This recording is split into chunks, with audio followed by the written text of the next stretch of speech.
Today I'm going to show you guys how to crochet this single crochet ridge stitch. It creates a beautiful texture and it's made with an easy 1-row repeat. To begin the single crochet ridge, you need to have a beginning foundation row in an odd number of stitches.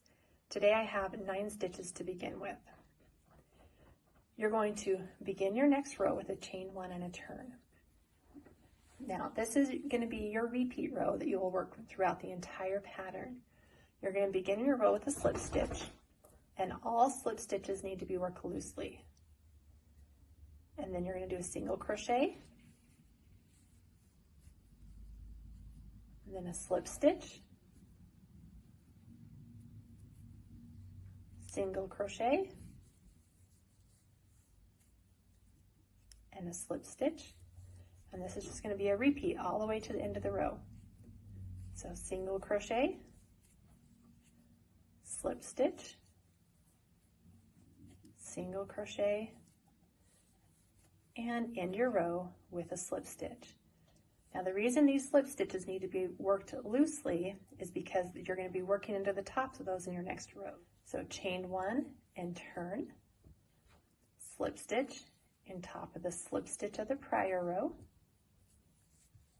single crochet and top that single crochet, slip stitch, single crochet. So all slip stitches will be worked on top of slip stitches, and all single crochets will be worked on top of the single crochets of the prior row. Again, this is just an easy 1-row repeat. So slip stitch, single crochet, and slip stitch. Each row will begin and end with a slip stitch. Oops. Sorry, I didn't get through that stitch very well.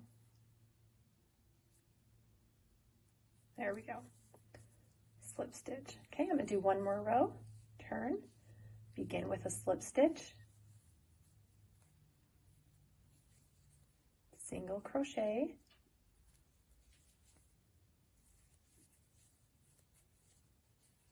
then a slip stitch, and a single crochet,